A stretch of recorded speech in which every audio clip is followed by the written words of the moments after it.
Hi, in this video, we will learn concepts like temperature and heat. We will also go into how heat is transferred, and we will also look at some applications. So let's get started. So let's start with simple definitions, hot and cold. Hot basically means if you have anything, any material, object, it could be in a solid, liquid, or gas phase. Hot means its molecules are moving fast. And you can see here, the red molecules are here, they are hot, so they move really, really fast. But if you look at the blue ones, they move really slowly, so they correspond to the cold molecules.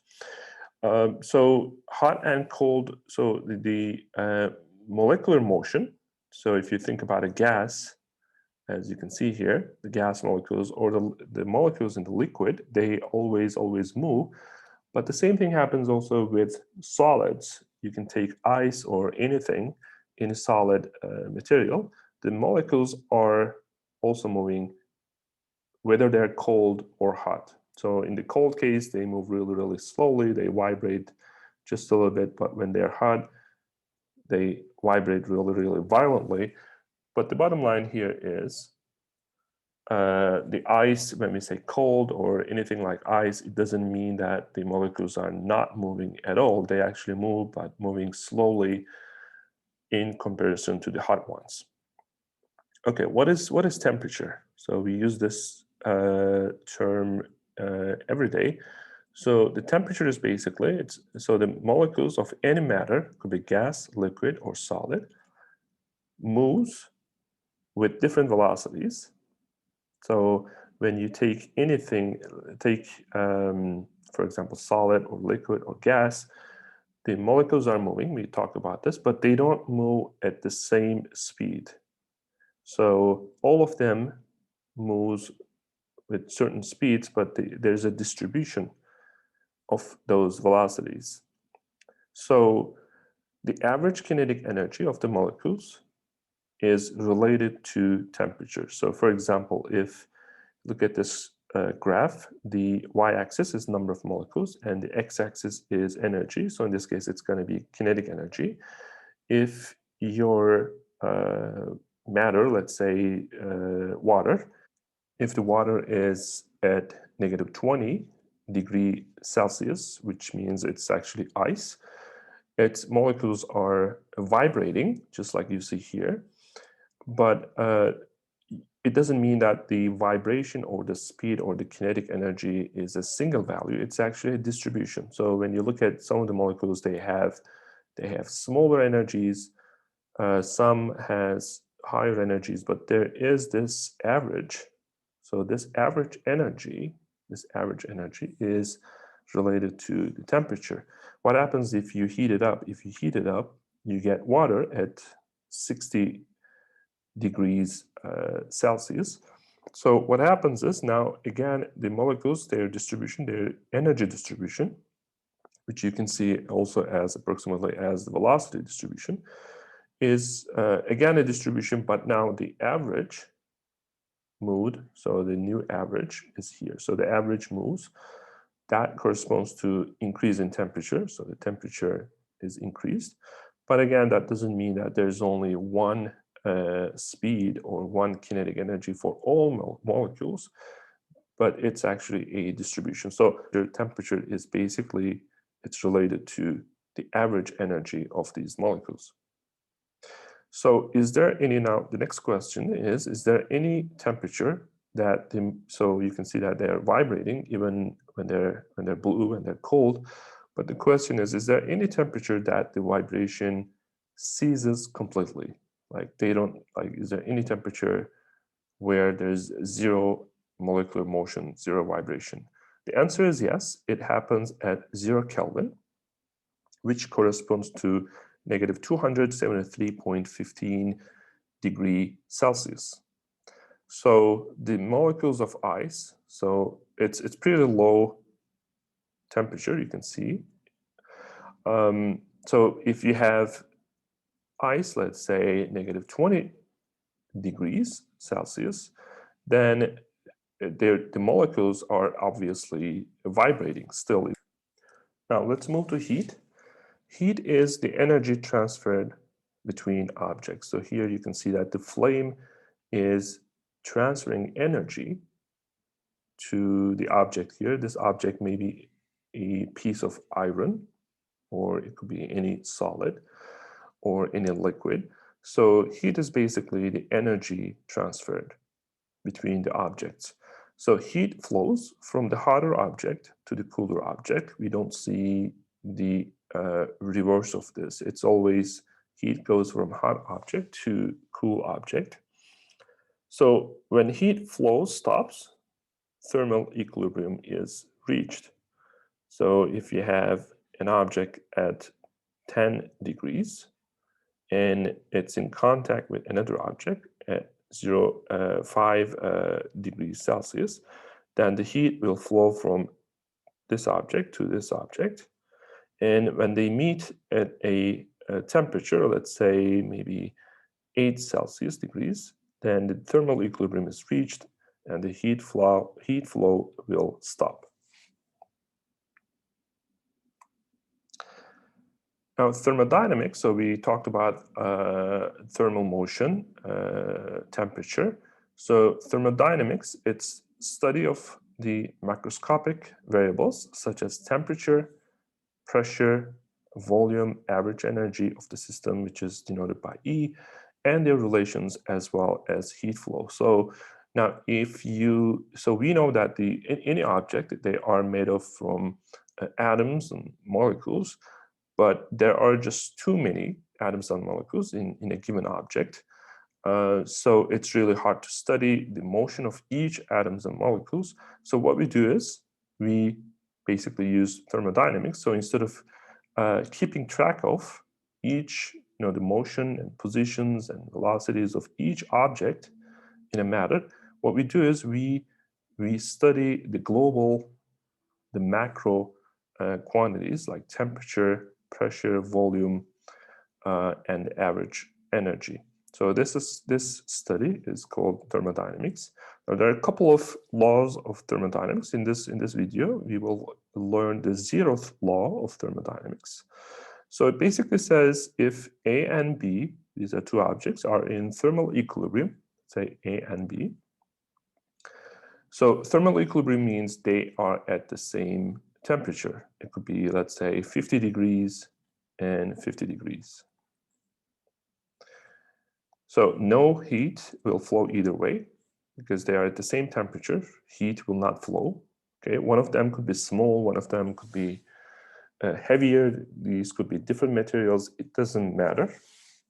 If the temperatures are the same, heat will not flow. And if B and C are in thermal equilibrium as well, so A and B are in thermal equilibrium, if B and C are also in thermal equilibrium, so B was 50 degrees, if these are in thermal equilibrium, that means C is also 50 degrees Celsius. Then the Zeroth Law of Thermodynamics tells us A and C must be in thermal equilibrium as well. Well, A was at 50 and C is also at 50, so it makes sense that you can see that they're at 50. So this is the verification of the Zeroth Law of Thermodynamics. So there are different temperature scales, Kelvin, Celsius, Fahrenheit. Fahrenheit is mostly used in the United States. They are merely a convention. Convention means they're just scales that are made up. So you can even contrive your own scale. But these are basically most used historically. So and you can convert between them.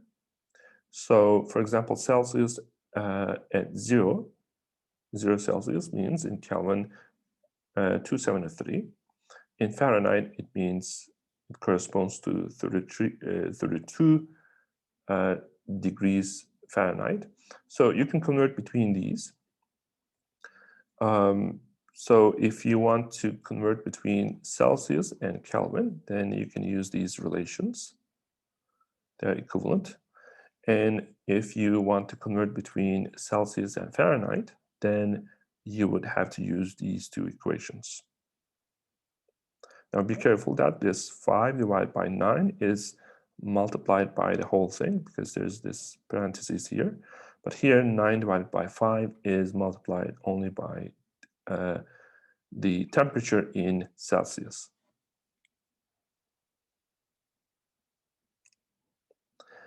Okay, so we talked about absolute zero. Absolute zero is the minimum temperature that can asymptotically be achieved. So absolute zero means the molecules are not vibrating. It could be a solid, but it should be a solid because it's the zero temperature. But we learned that even if you have ice in, let's say, so you take ice from your fridge, it's not at absolute zero. Maybe it's 0 degrees, maybe minus 10 degrees, but it's not at this temperature. So its molecules are still, it has the crystal structure, and its molecules are still vibrating because it's not at absolute zero. Can you get to the absolute zero? Well, you can approach it. For example, you can go to a couple of not just 1 Celsius degrees, or let's talk about kelvins.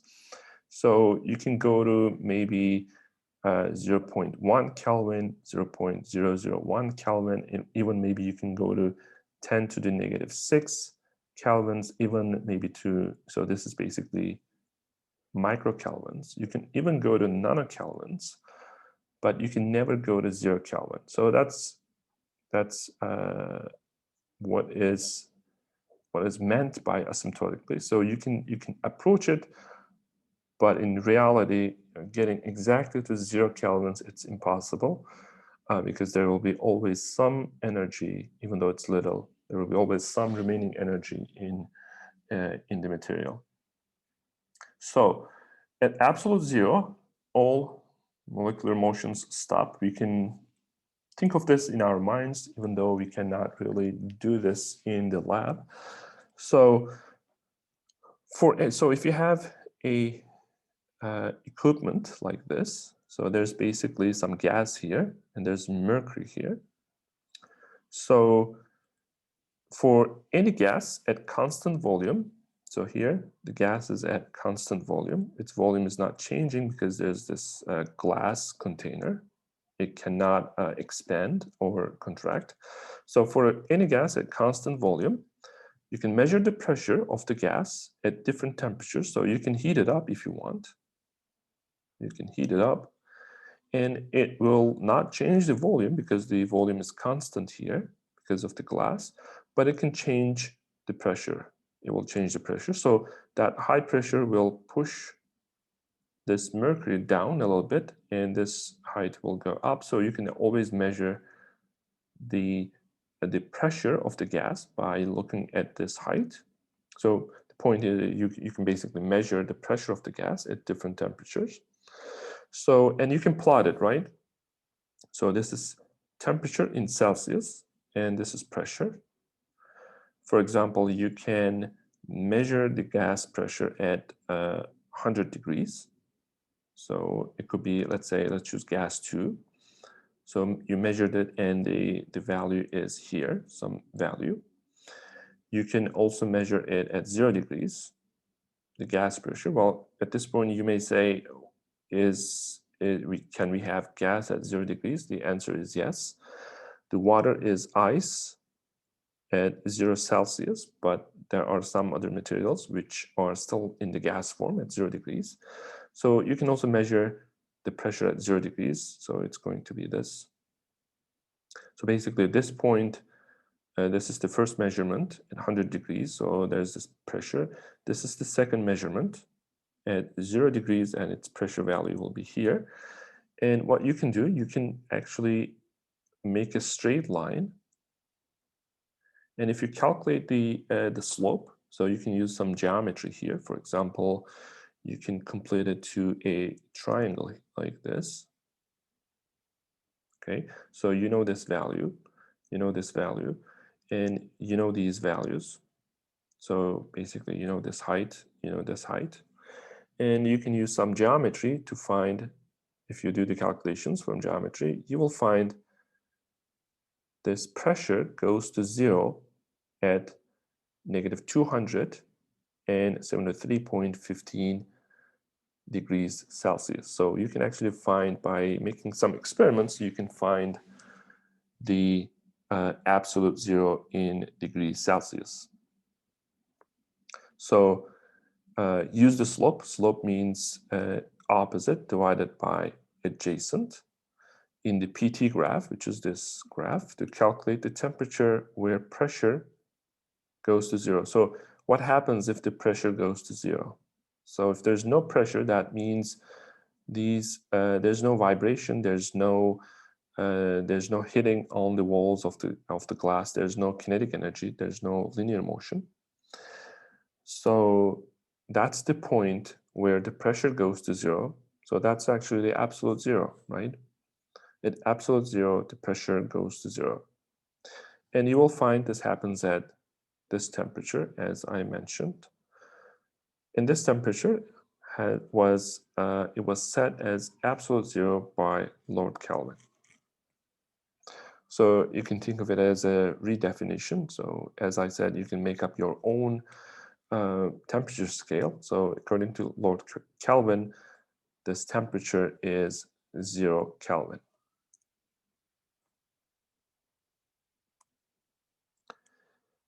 Okay, let's talk about thermal expansion now. Most substances expand when heated. The change in length, area, or volume is typically proportional to the change in temperature. The proportionality constant is called the coefficient of linear expansion, and that's this alpha. So if you have, let's say, some object, let's say it's one-dimensional, its length is L0, and its coefficient of linear expansion is alpha, and those values are given here. So these are the alpha values, and you can see that it's different for lead, aluminum, brass, glass, quartz. So it's different for different materials. So, and this is change in temperature. So let's say the temperature is increased by 5 degrees. Now, you multiply 5 degrees by L0 times alpha, and you find some value, and that value is the expansion. So that's delta L. Same thing happens with area. Instead, now the formula is very similar. Instead of L0, we have A.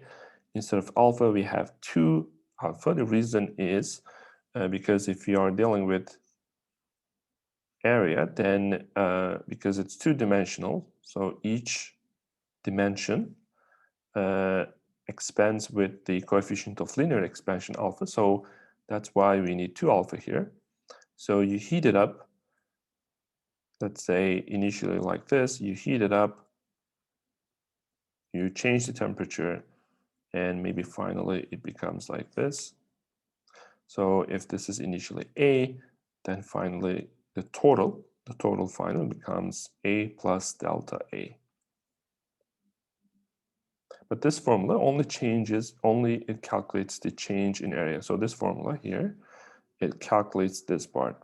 So if, let's say, if the question asks what is the total final area, then you have to add A, the initial area, to this value.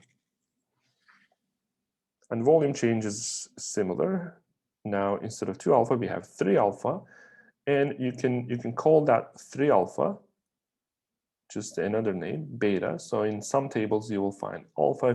If the table gives you alpha, you have to multiply by 3. But sometimes the table itself gives you beta, then you would just use beta without multiplying with any number.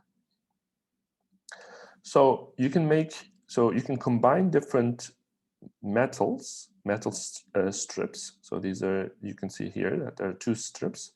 You can combine, you can make bimetallic strips. Bimetallic means there are 2 different metals.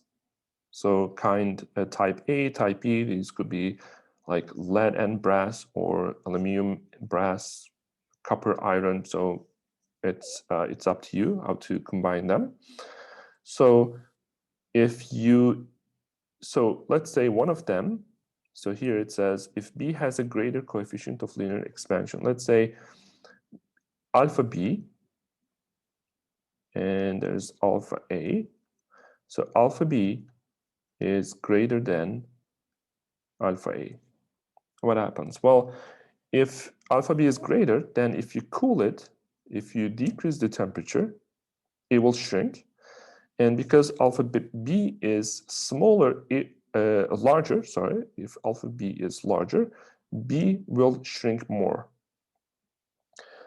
Now, these are glued. What happens if B shrinks more? Well, they cannot, because they're glued, what happens? They bend in the downward direction, as you can see in the picture, when cooled. Now, what happens if you heat them up? When heated, so here it looks like we are only heating B, but imagine that we are heating both of them at the same time. Now, because alpha B is larger, so the change in length for B, because alpha B is larger, will be larger. So then B will expand more than A, and because they're glued again, it will bend in the upward direction. So you can use these, you can use this idea to make, for example, a thermostat. So for example, you can make, so there's this electric contact, so there's, so this is at some, so it's connected to electricity, and this is also connected to electricity. Let's say you have some heater connected here, and also let's add some voltage. So there's some voltage source here, V, and let's also say there's this heater. It's connected to here. So what happens if the weather is really, really cold, as you can see here? Then the heater should run, right? So when it's cold, what happens is because B contracts more than A. Why? Because alpha B was greater. So this number was greater for B. So because B will shorten more than A, it will bend down, and there will be some electric contact here. When the contact happens, this circuit will be complete, closed circuit, and this heater will give out some heat. What happens if the heat in the environment or in the room reaches to a certain degree? Well, what happens is now both A and B will be heated up. Now, when they heat it up, they will get back to this straight position. So in this case, this object may be something like this, or maybe even like this. So what will happen here is the contact here will be lost. So the circuit will be an open circuit, so the heater will stop working. So this is the idea behind how thermostats work and how they keep the room temperature constant at the desired temperature.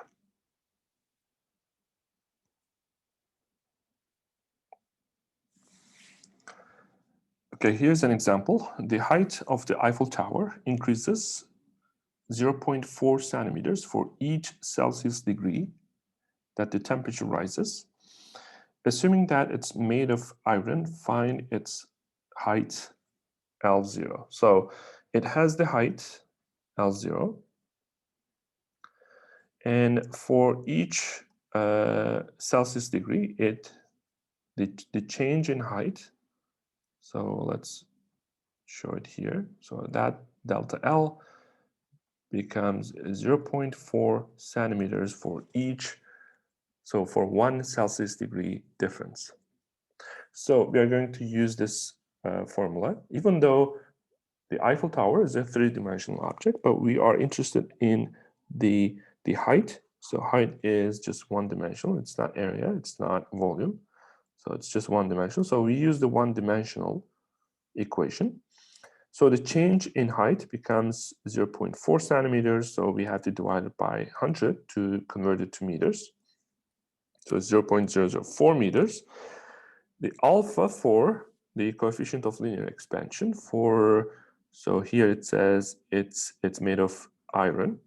So let's find iron in the table. It's here. So we have to use this number for alpha. So 12 times 10 to the negative 6. And L0, we don't know what this is. That's what we're going to calculate. And delta T is 1. So by the way, delta T for the change in temperature is the same. It's the same for degrees Celsius and Kelvin. So the scaling between them is the same, even though this starts from 0,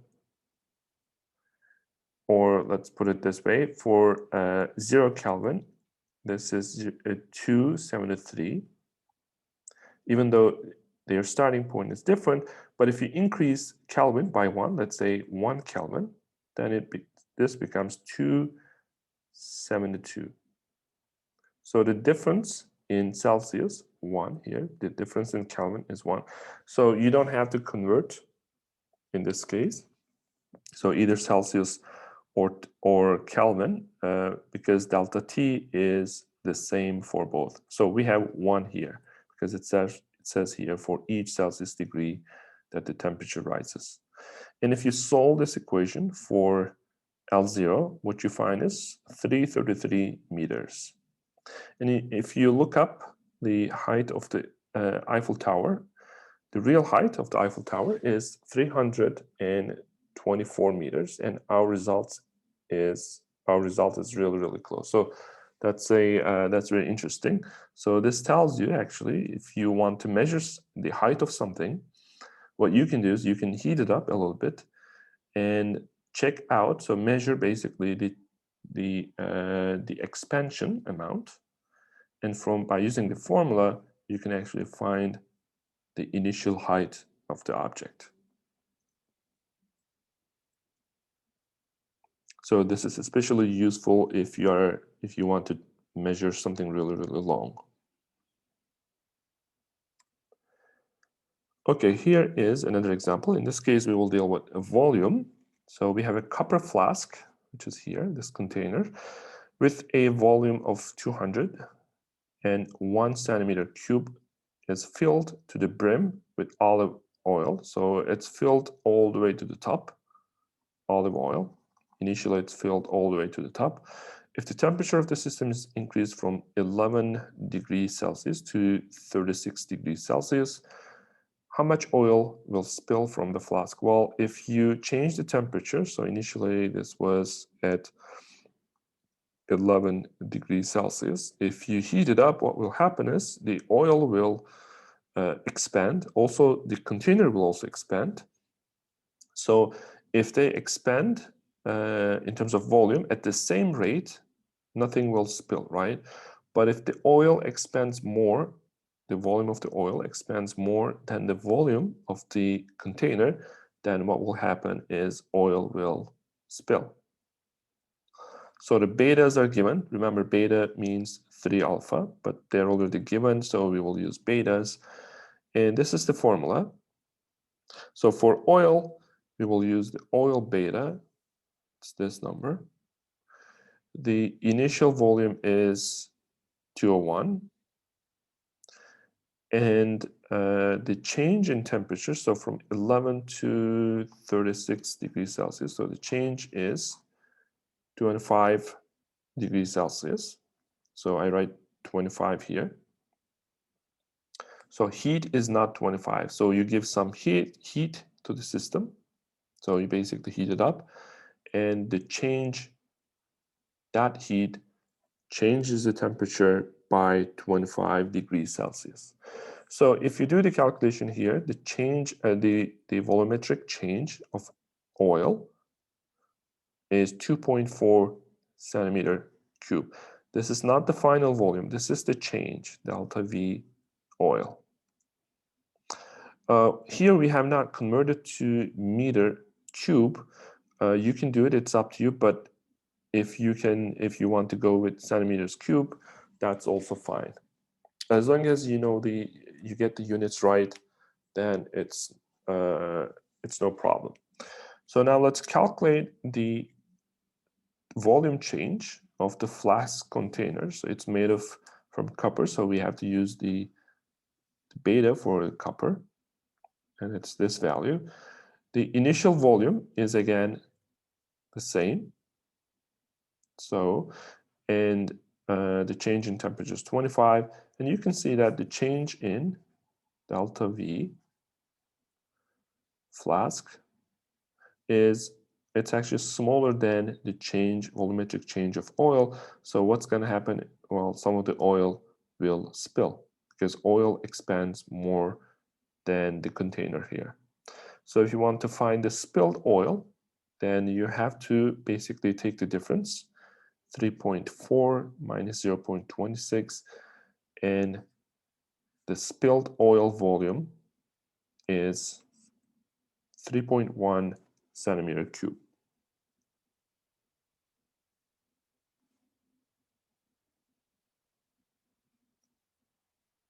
So let's talk about unusual thermal behavior of water. Water contracts just like any other substance when it's cooled. So you can see here, if you cool down some liquid water at 80 degrees, 60 degrees, 40 degrees, when you go down in temperature, the density increases. So what does that mean? The density increase means, well, density is mass divided by volume. Mass is constant, the density is increasing because the volume is getting smaller and smaller. So the water actually contracts as you cool it down. So it becomes smaller and smaller in volume, except when it's close to the freezing point. Now look at here. So this plot is actually, this plot is this part. So the density increases because the volume is decreasing. It's getting smaller and smaller as you go down in temperature. Now look at here. Let's zoom into this point. It's here. So the density is increasing as we go down from temperatures 8, 6, and all the way to 4, but something strange happens at 4. After that point, the density does not increase. The density is actually decreasing. What does that mean? The volume, so all the way here, the volume is decreasing because it's contracting. But between 4 and 0, the density is decreasing. That means the volume is increasing. That's strange. That happens in water. So it actually expands when cooling from 4 degrees to 0 degrees. So the volume is increasing, it expands from 4 degrees Celsius to 0 degrees Celsius. This is why ice floats and frozen bottles burst. So if you put some bottle of water in, let's say, glass bottle, you top it up with water and close the lid and put it in the freezer. So you will see that after a couple hours, it will expand because when water becomes ice, its volume increases, so it basically breaks the glass. So, and the same reason why ice floats. So when you have some water, let's say you put some ice in it. Okay, for most of the materials, the solid form is denser. So when it's denser, they go down here. They go, because when it's dense, they don't float, they go all the way to the bottom. But for ice, it's the other way around. That's the unusual part about ice. It actually floats. Why? Because the density of ice is lower than the density of water. Or you can see it from here, the ice which forms at 0 degrees here, the ice volume is large, so its density is smaller than the water that's around 2-4 degrees, or at low temperature. So what good is it? Well, this is good for animal life in water, as the ice acts as an insulating layer against the cold weather. So what happens is, think about a typical lake. So there may be some fish and other animals in the lake.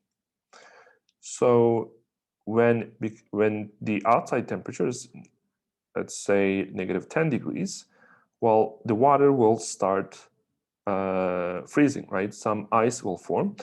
If the water was just like any other material, this ice would go down in the bottom, so the water would be at the top. So the ice would be in the bottom. But for water, it's the other way around, because ice has lower density or higher volume. It actually floats. It goes up. What happens? It goes up. Well, it actually acts as an insulating layer for the water. So below the water, maybe it's 0 degrees, but under, all the way down, it becomes, it can even have a temperature higher than 0. So ice is basically preserving the animal life, preserving them, preventing them to get frozen in the lake or in any other water. So this is really unusual for water.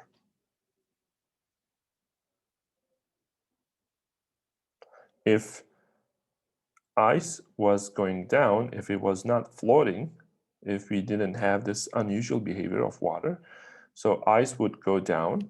So let's think about that situation. So this cold weather would create some ice at the top and it will go down.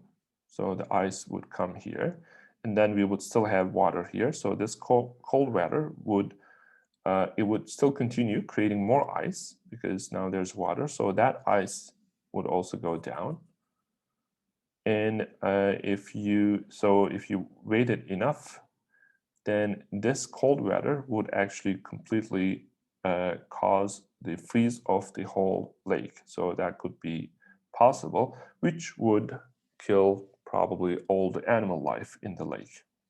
But because ice goes up, it floats, it actually protects the temperature in the water, in the lake, so it protects the animal life.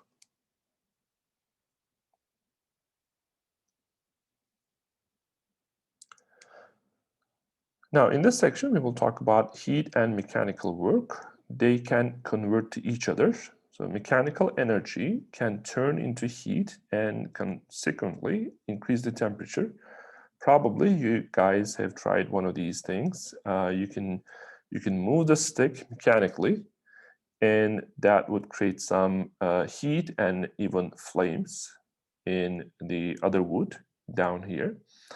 So the idea here is that the heat and mechanical work can be converted into heat. So this is an example for that. James Joule used a device similar to this one, as you see in the figure here, to measure the mechanical equivalent of heat, which means the amount of heat produced by the mechanical work. So the mechanical work that the gravity does here, so basically we have two masses. They are pulled by gravity. So they are initially here, and then they go down here. There are two of them. They are connected with some strings to here. So when they go for a distance of h, their potential energy goes down in total, because we have two of them, 2 mgh. So that decrease in potential energy goes into to this system here as rotational kinetic energy, because they apply torques here. So they will rotate this metal here.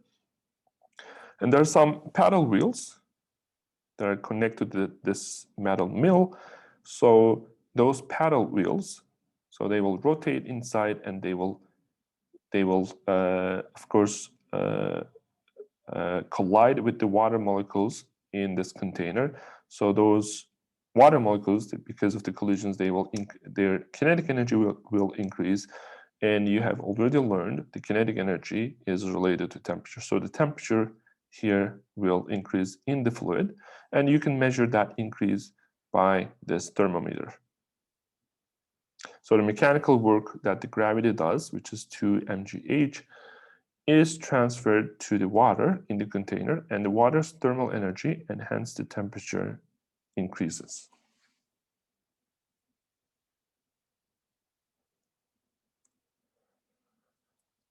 So common energy units are calories or joules. SI unit is joule, not calorie. You have to use joule in the formulas to calculate the quantities in SI units. So for example, if you calculate power, which is defined as the energy or work divided by time. So here, if you put joules, and here if you put seconds in units of seconds, so the answer will be in watts, which is another SI unit. But if you use calories here instead of joules, then you can still make the calculation, but the final result will not be watts, which is in SI unit, so it will be something else. So when you calculate, when you use the formulas, then it's going to be a good idea to use joule. So 1 kilocalorie, it's showed as kcal. It's historically defined. What is the definition of it? Well, it's historically defined as the amount of heat needed to raise the temperature of 1 kilogram of water from 14.5 to 15.5 degrees Celsius. So that's the definition of, historical definition of 1 kilocalories. And what is 1 kilocalories in joules? It's 4186 joules. Or if you get rid of this kilo, basically divided by 1,000, both sides, then 1 calories is 4.186 joules. Now, what about the food labels? Food labels sometimes use calories or cal. Now, notice the difference here. They're using uppercase C. So that uppercase C it basically means kilocalories. So 1 cal with uppercase C is actually equal to 1 kilocal with lowercase c, which also means 1,000 calories with lowercase c. So if you look at the label here, for example, it says calories 190. That's actually, so because it's using uppercase C, it actually, when you do physics, it corresponds to kilocalories. So this is, so 190 calories, it's actually equal to 190,000 calories. If you look at this label, though, it actually gives you the calories in kilocalories. So 220 kilocalories, that's actually what we learned here.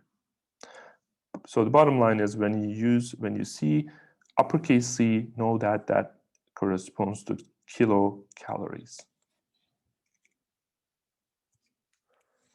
Okay, let's look into this example. A farmer lifts a 23.5 kilogram bale of hay, so it's one of these, to height 1.1 meters. How many bales of hay can he lift using the energy provided by a chocolate milkshake of 485 calories? Now notice that this is written in uppercase with uppercase C, so that actually means this is kilocalories.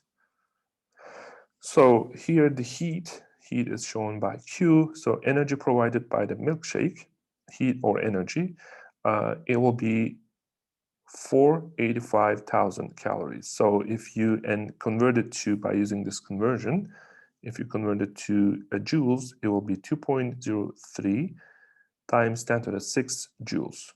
So that's the energy provided by the chocolate milkshake. Now, that energy provided will go to moving the haze, bales of haze. So they will move up from here to here. So that distance is 1.1 meters. So they gain potential energy. So that energy will go to the potential energy. And that will be M. So that's basically the mass of these bales times G times H. So we don't know how many of bales we can go, the farmer can raise. So basically we can call it N. So that's what we're going to solve for. We know how to calculate this part because everything is given. So all the terms here is given in the problem. And Q is already known. So if you solve for N, you find 8,000 bales of hay. So the calculation shows this much calories from one chocolate milkshake so that energy is enough to raise this many bales of hay for 1.1 meters. This is really a huge number, of course, but think of this way. Well, usually you don't convert all the energy from the food into mechanical energy because there's some efficiency. Maybe you can convert 25%, 30% of this. So that will decrease the number of haze. The other thing is you don't only spend the energy to raise up because you walk to the haze, the bales of haze, you hold them, so you walk back. So you actually spend energy also walking, and also your body is normally spend some energy in general. So the reality will be less than this. Okay, let's move to the concept of specific heat. To raise the temperature of 1 kilogram water by 1 degree Celsius requires the heat of 4,186 joules. To raise the temperature of 1 kilogram lead by 1 degrees, again, it requires less heat, which is 128 joules. So everything is the same, 1 kilogram. The temperature change is the same, but the heat required is different. So for a given heat transferred to a material, the amount of temperature increase will depend on the type of the material. There comes the concept of heat capacity. It's shown by uppercase C. Heat capacity measures how much heat is needed to raise the temperature by 1 degree Celsius of a 1 kilogram material. This is important. So for 1 kilogram material, you raise the temperature by 1 degree Celsius. And heat capacity, which depends on the material, it tells you how much heat is needed. So the formula is this one. You can also write it as Q equals uppercase C. Now in the following slides, we will define lowercase c. So that's important that you notice we're using uppercase C, which is heat capacity times delta T. So for a 1 degree Celsius increase in temperature, water can absorb. So we can reinterpret these two here. So for 1 degree Celsius increase in temperature, water can absorb this much heat or energy, but lead can absorb only this much heat. So because water can absorb more heat, so the specific heat of water is greater than specific heat of lead.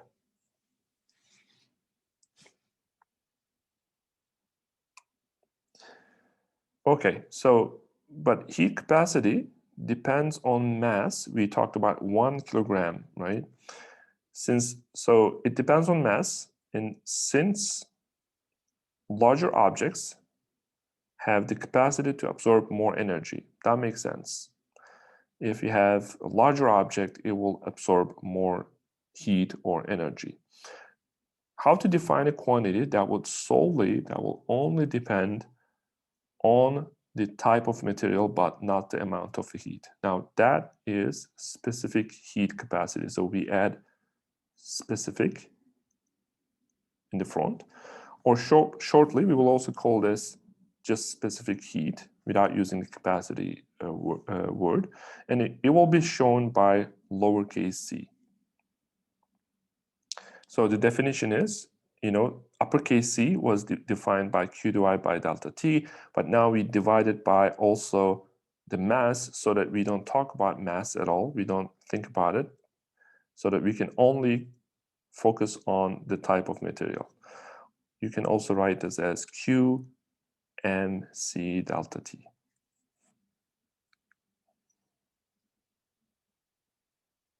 So this is the relation between, or here, this is the relation between if you take any mass multiplied by C, so specific heat, it's from the table.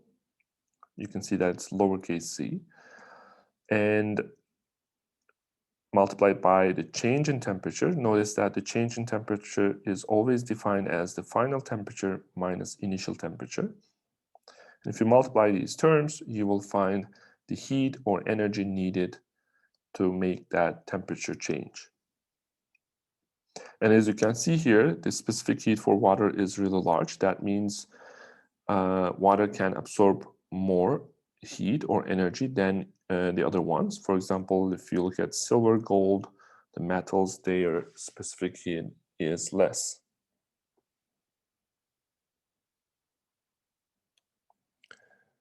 Okay, in this example, what we have is we have a liquid. It could be water.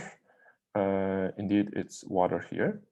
So the amount is 1.1 kilograms, and we have a block.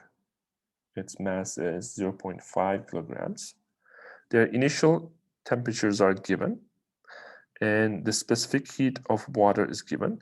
So notice that its specific heat, it comes with lowercase c.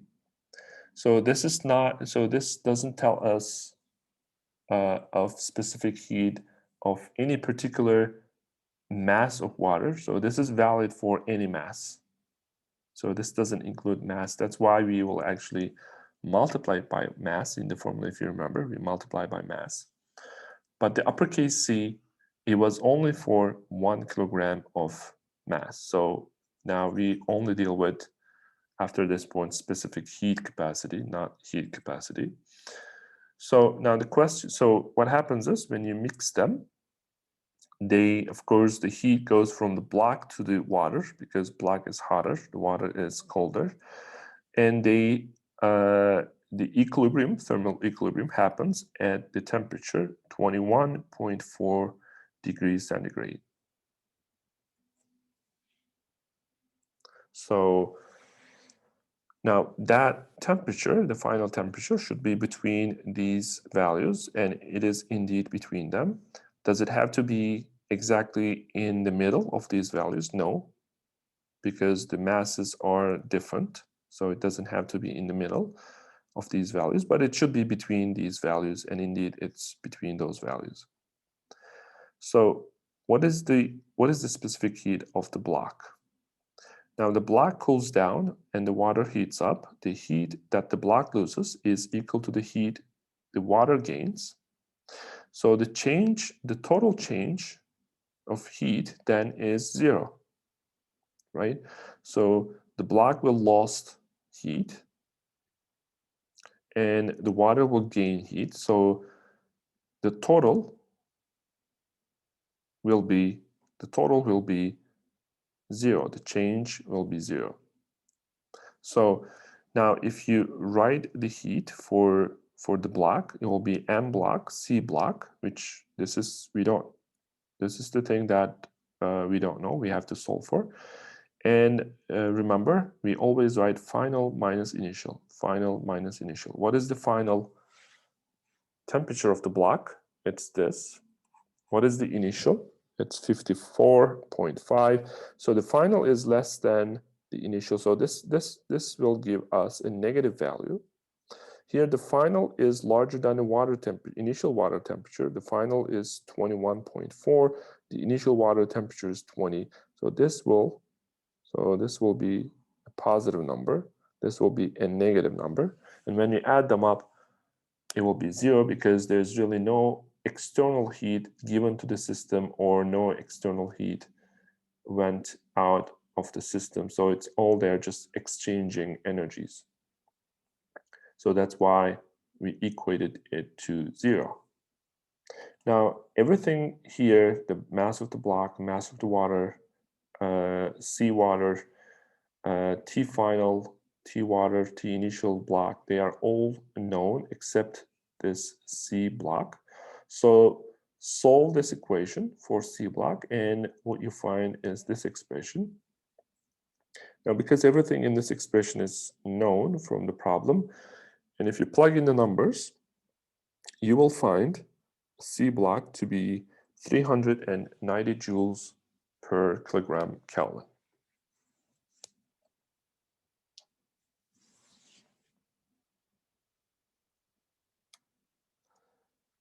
Now we move to heat transfer. So there are 3 ways that the heat can be transferred. One of them is conduction, the second one is convection, and the final one is radiation. Let's start with the first one, conduction. It's basically flow of heat by contact. So here, this could be an iron, piece of iron.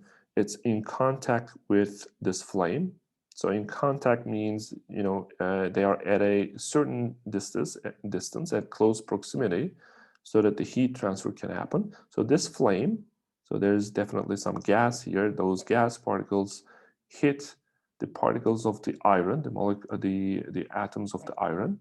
And of course, these particles, the gas particles here, which are hot, they actually, by colliding with the iron atoms, they lose, so these gas particles lose energy, and the atoms of the iron, they gain energy, so they start vibrating more.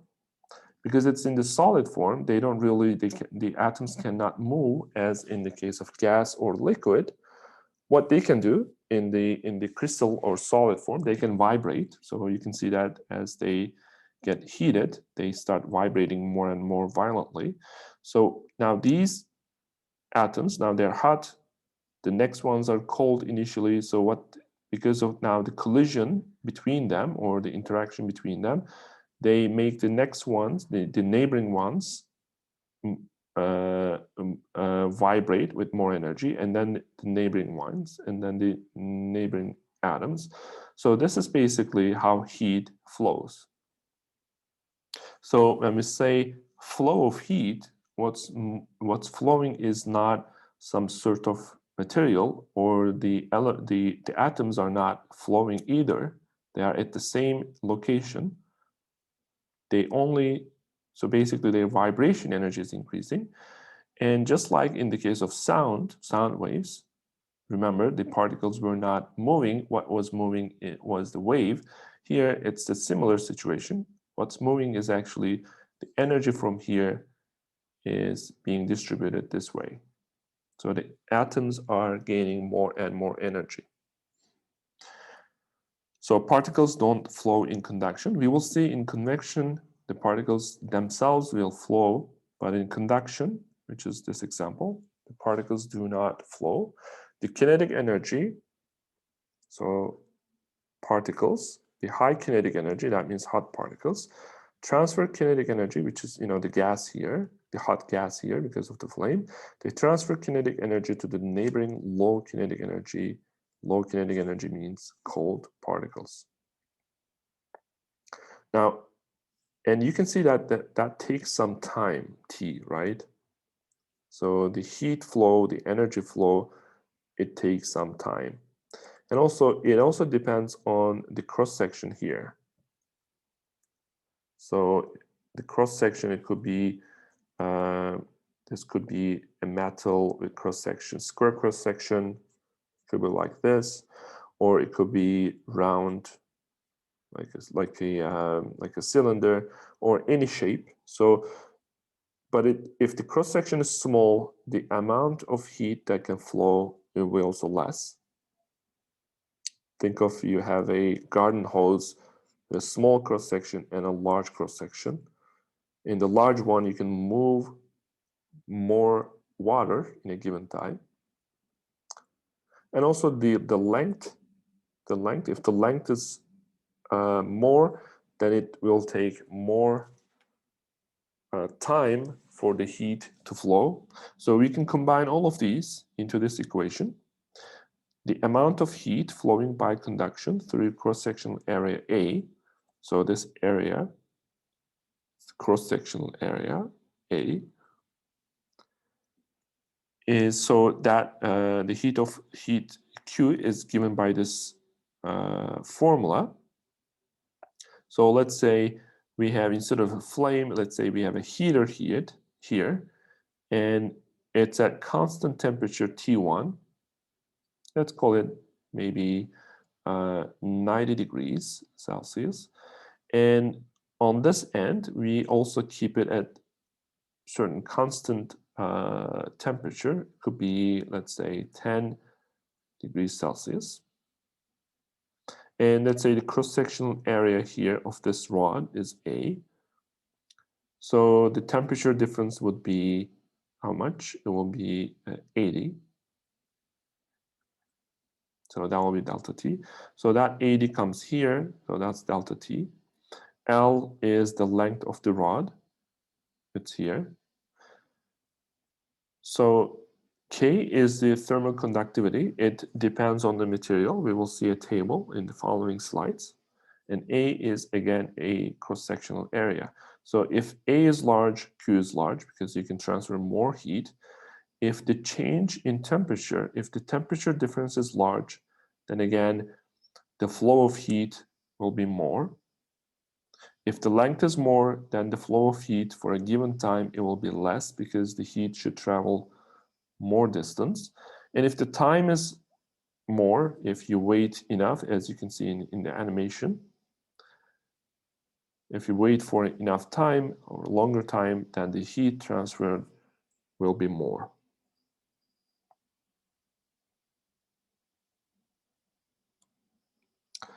So we call it good conductor if the object has high thermal conductivity. So thermal conductivity K is basically, it quantifies how well the object conducts thermal energy. For example, silver, it has high thermal conductivity, but air, it has, in this table, it has the lowest value. So if you want to conduct heat by conduction, then air is not really a good conductor. But if you use metals, they are actually good conductors of heat.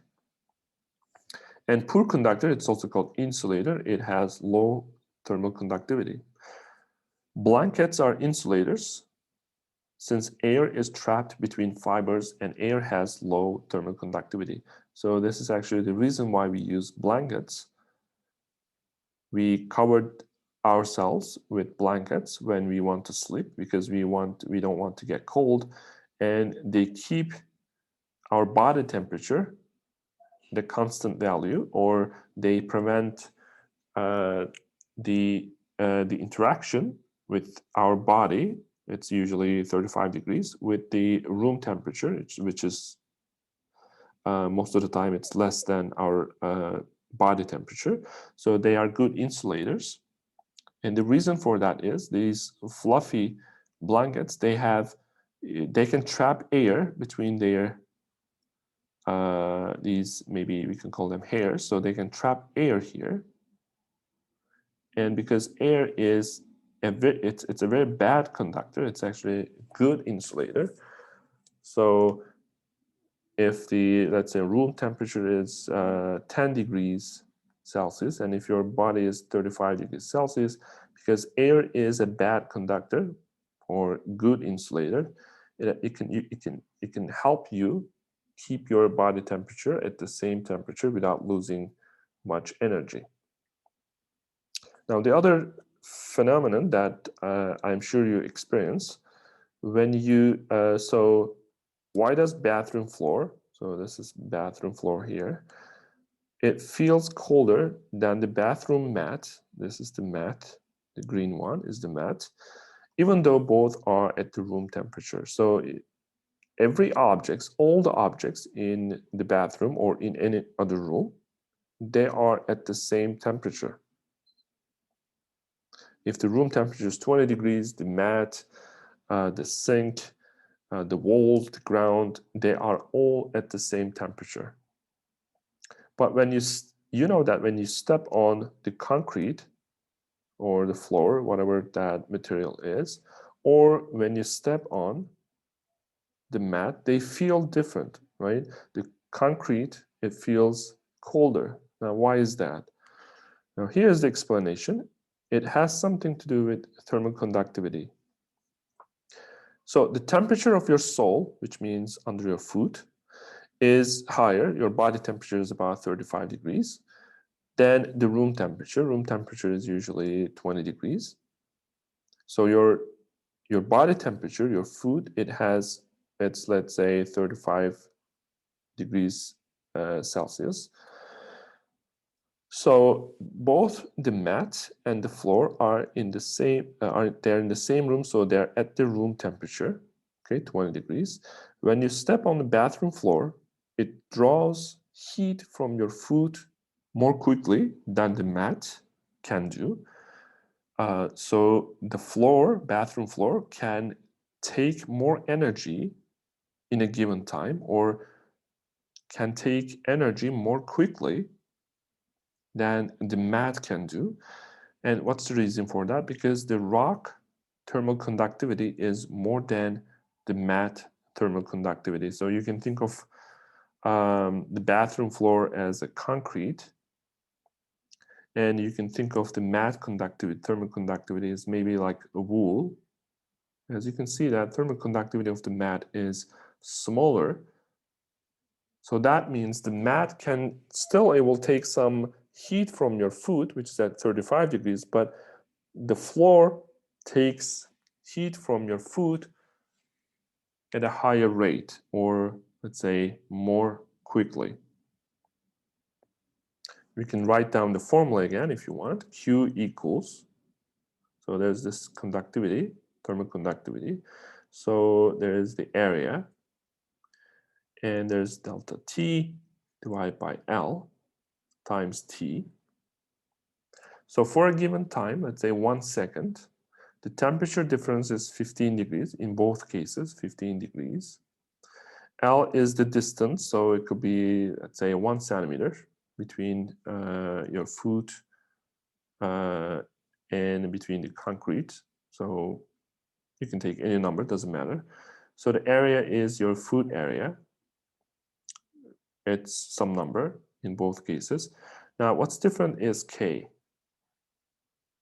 For the concrete, the K is larger, so this is larger. So that's why the concrete or the bathroom floor can take more energy in a given time, let's say in 1 second.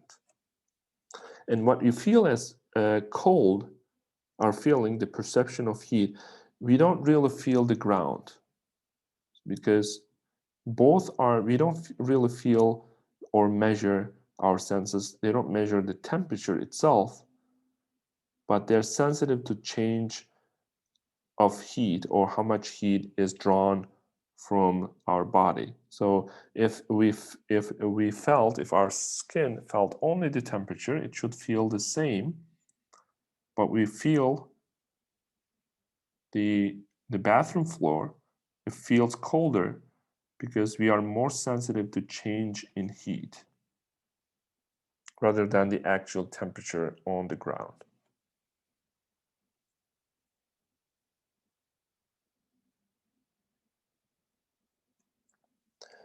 Here's another example. We have two rods. They connect 2 degrees and 106 degrees. So these walls, they're at these temperatures, at constant temperature.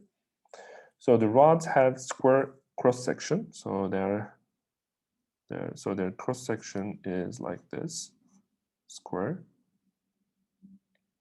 How much heat, and by the way, sides are 1.5 centimeters.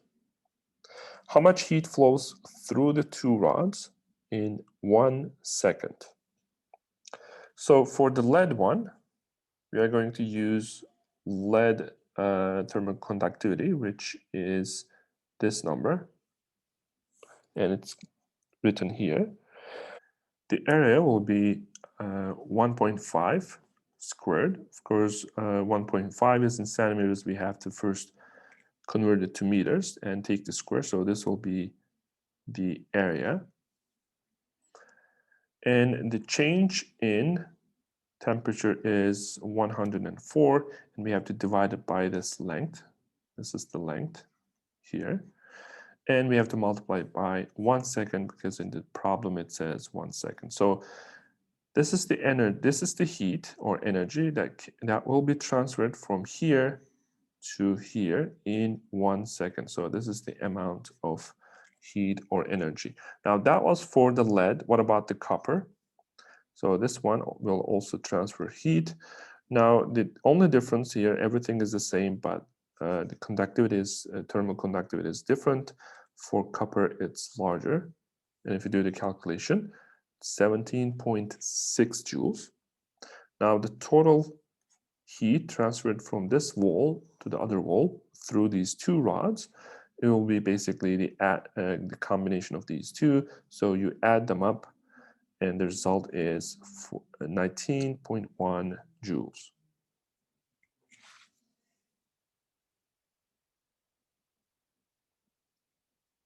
Here is another example. So we have a window here. It's 1 by 1 meters. So the area is 1 meter square. The thickness of the glass window is 0.5 centimeters. So the outside temperature is 0, inside temperature is 21 degrees Celsius. So how much heat is lost during this window? Of course, the heat will escape out. So in one day, if the temperature difference between the inside and outside of the window is 25 degrees Celsius, and the thermal conductivity of glass is given by this number. So again, we use the same formula here. K is given. K is 0.84. A is 1 meter squared for this window. The change in temperature is 21. Well, that's not the change, but that's the difference in temperature between inside and outside. This is outside. This is inside. And the distance here, it's basically this distance. That's the distance of heat transfer. It's L in this formula. It's 0.5 centimeters divided by 100 to write it in meters. And now finally, for T, remember we use SI units, and the time for SI units, the unit of time in SI units is seconds, so we have to convert 1 day into seconds. So 1 day is 24 hours. In each hour there's 60 minutes, and each minute there is 60 seconds. So this is 1 day in seconds. And if you calculate this number, you will find it's 3 times 10 to the 8 joules. So that will be the amount of heat that will escape from inside to outside in 1 day.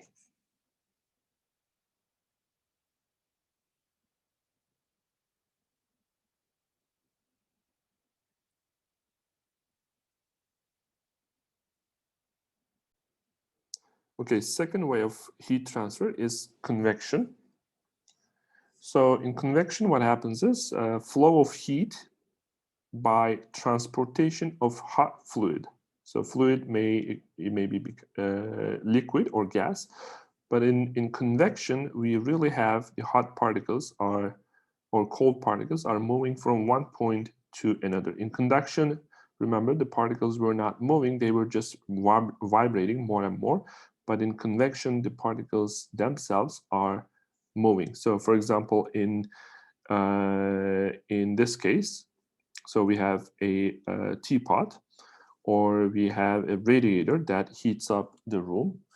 So what happens is the hot fluid when you heat up something, let's say with this flame and heat, you heat up certain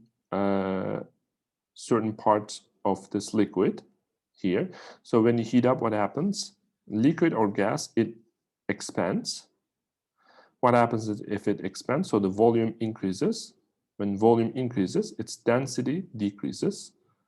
Hence, it becomes more buoyant. So if you increase the volume, what will happen? The buoyant force will act on it, so it will go up. So the hot fluid or liquid or gas, it will go up. So it becomes more buoyant. And hot fluid rises up. It rises up. For the cold one, if if hot one goes up, it will push the hot molecules, will push the cold molecules down, so the cold ones will come down. So this happens all the time.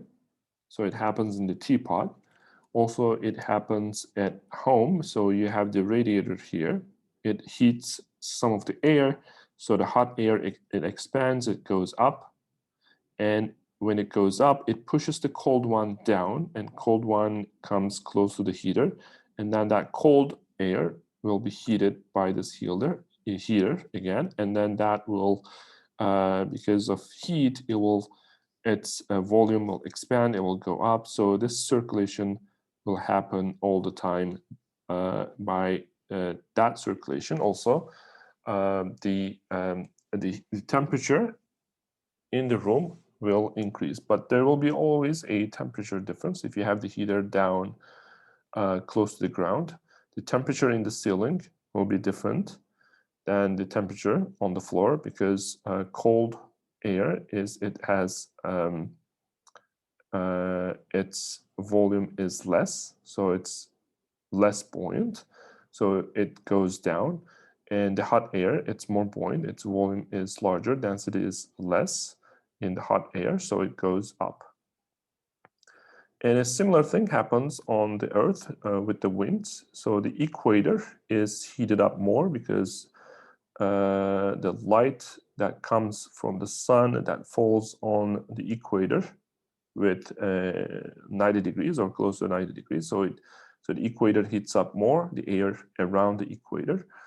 So, and the Earth is, because Earth here around the equator heated up more, so that heats up the air, and the heated up air goes up, hot air goes up. And also here, it goes up. And the colder weather goes down. So we have this circulation, the circling air movements around the Earth in the atmosphere. And it happens also at other places on the Earth.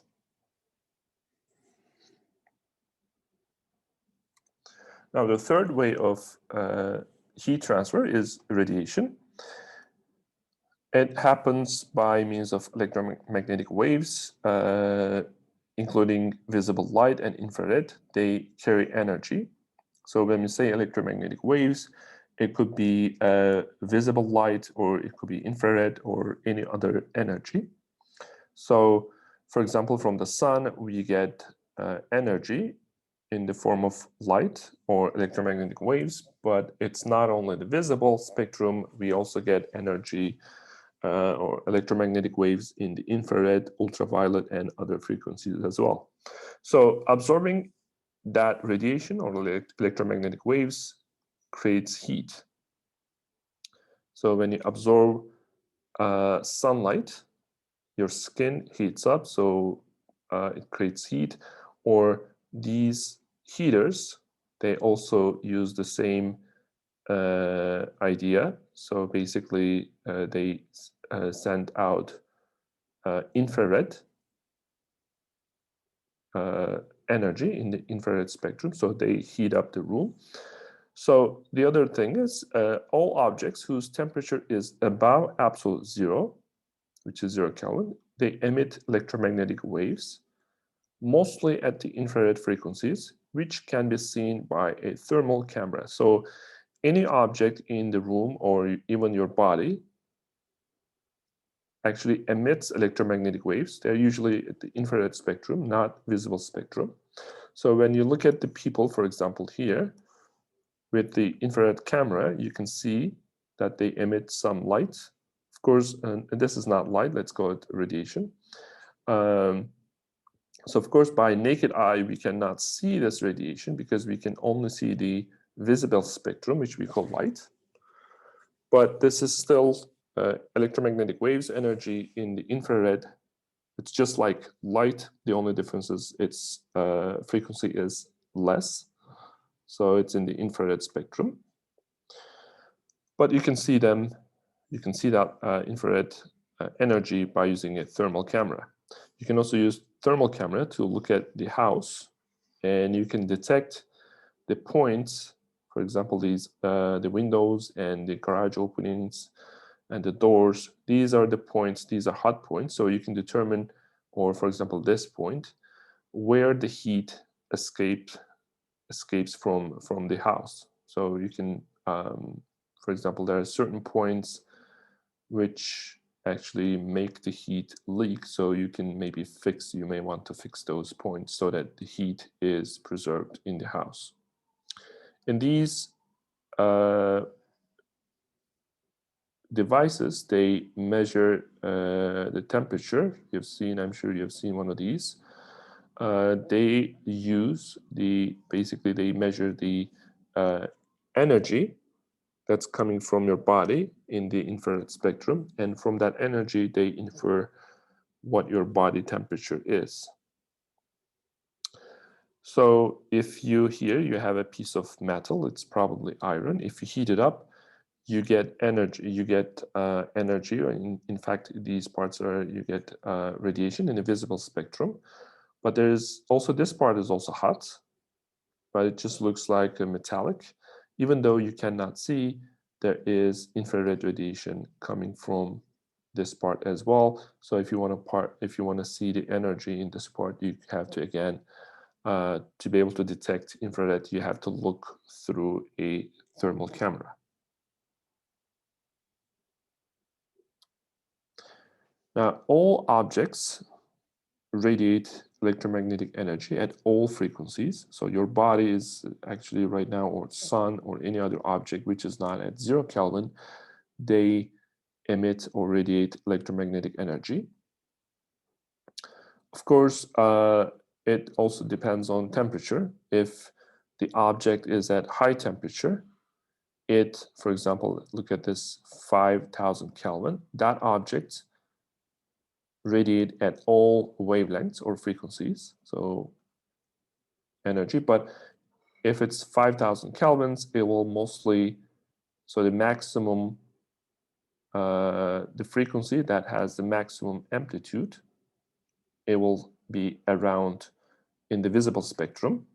But if it's colder, let's say about 2,000 Kelvin, then the average, or the median energy, the median or average of the frequency or wavelength that's emitted from that object will be around in this region, which is in the infrared spectrum.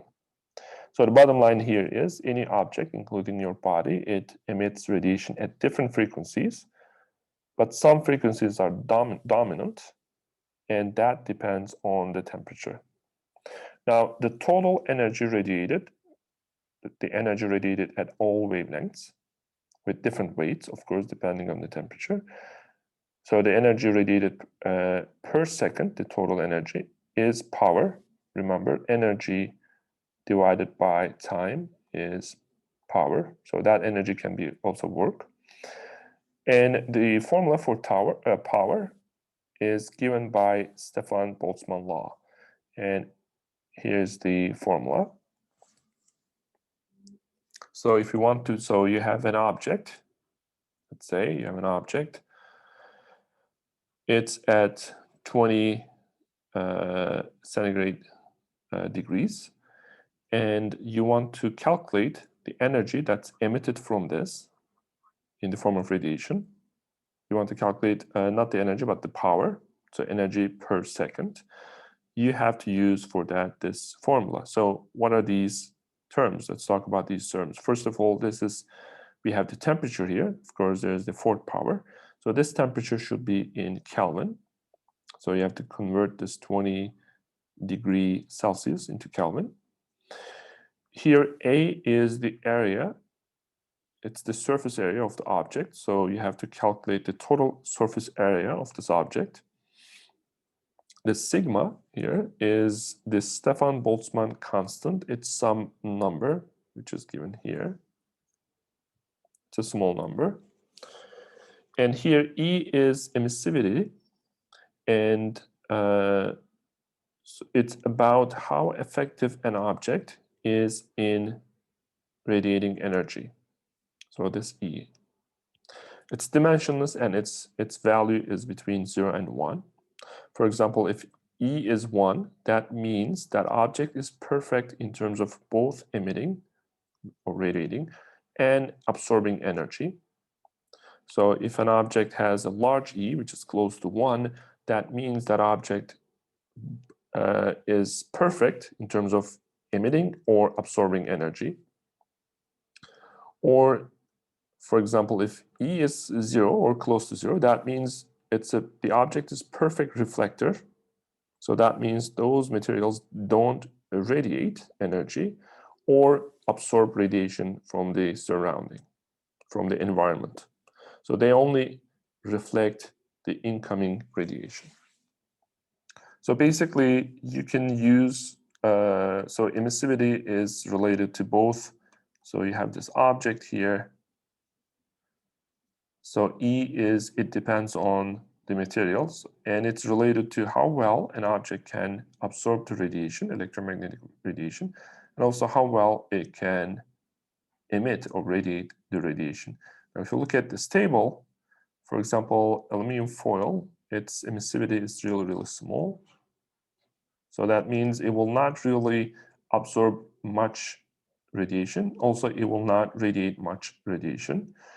But if you look at, for example, the same material, aluminum, but it's anodized, then its emissivity becomes almost 1 or very close to 1.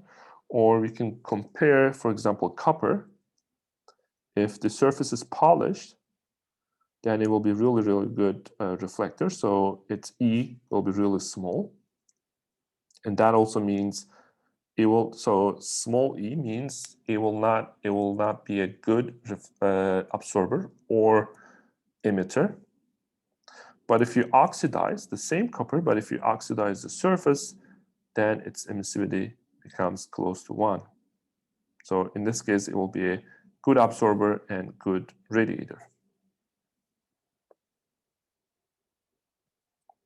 So in the previous slide, we have seen formula, so this part of the formula, which was about if we had an object, it would radiate with certain power, some radiation, some energy. So, but if the environment is not at 0 Kelvin, so if there is also energy outside, if it's not 0 Kelvin, which is the case always, so the object will absorb radiation energy from the environment while emitting, radiating, these are the same words, some energy at the same time. So as it radiates, but at the same time, it will absorb some energy from the environment. Okay, so if you want to calculate the net power radiated, so net radiated power, that means emission, this is emission, or the other word for it, radiated. Emission minus, we have to calculate emission minus absorption. So if we are interested in the energy lost by this object per second, we shouldn't have to calculate only the emission because it will absorb some energy from the environment. So we have to calculate emission, which is this part, minus absorption, which is this part. So this is the object's temperature in Kelvin. It's related to emission. So this is T. And the absorption is related to surrounding temperature in Kelvin. So the surrounding temperature is Ts. It's related to absorption, and again, emission is related to object's own temperature. Okay, let's do an example related to that. So we have a person with 1.15 meters squared body surface area has a surface temperature of 303 Kelvin. It's approximately 30 degrees Celsius. So find the net radiated power from this person. So this person's temperature is 303, and this is surrounding temperature, Ts. When it's in a room, Ts is this. When it's outside, of course, Ts is smaller. So first we will calculate the net radiated power when the person is in the dressing room, where the temperature, surrounding temperature, is 293. So let's first calculate it. So the net radiated power is E, emissivity. For that, for the person, we have to use 0.9, which is here. And so we have to use the Stefan Boltzmann constant. It's a constant number, it's here. And the area of the person, it's given here, 1.15. Now we have to multiply it by the person's body temperature, 303, to the fourth power, minus the environment temperature. In this case, it's 293 to the fourth power. So if you do this calculation, you will find the person will radiate energy to the environment by, at this rate, so 62 watts. So that also means in 1 second, 62.1 joules will be lost. To the environment. This number could be negative as well. So in that case, if you subtract large number from a small number, you would find a negative number. So that will be the case if you put this person into a room where the surrounding temperature is larger than 303. So in that case, we would get a negative sign. But here, because in both cases, the body temperature is higher than the surrounding temperature, we get positive numbers also in the second case. In the second case, the only difference is now the surrounding temperature is smaller because the person is now outside. This is actually in terms of Celsius. This is like 0 degrees Celsius. But in the formula, we have to use Kelvin. So we do exactly the same calculations, but now the only difference is here, instead of 293, we have to use 273. And now you can see that when this difference, now here the difference is large, and that gives larger power. So in this case, this person is losing in 1 second, it's losing 169 joules. Remember, what is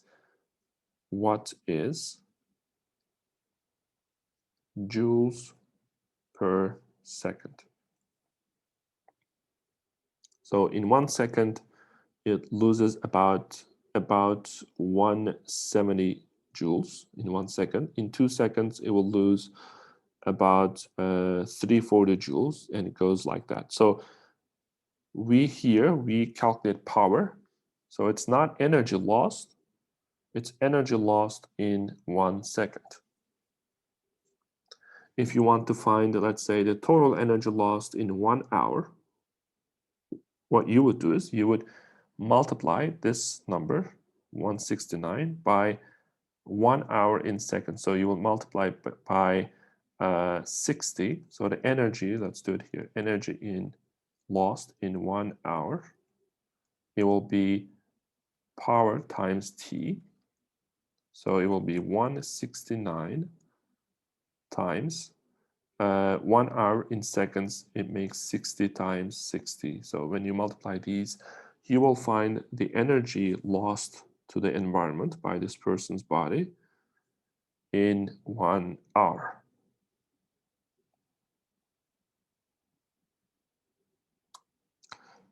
So finally, this basically summarizes all three ways of heat transfer. Remember, we had conduction. Conduction was about the contact, the heat transfer through contact. So the objects, the liquid or solid, or basically the atoms, they did not move.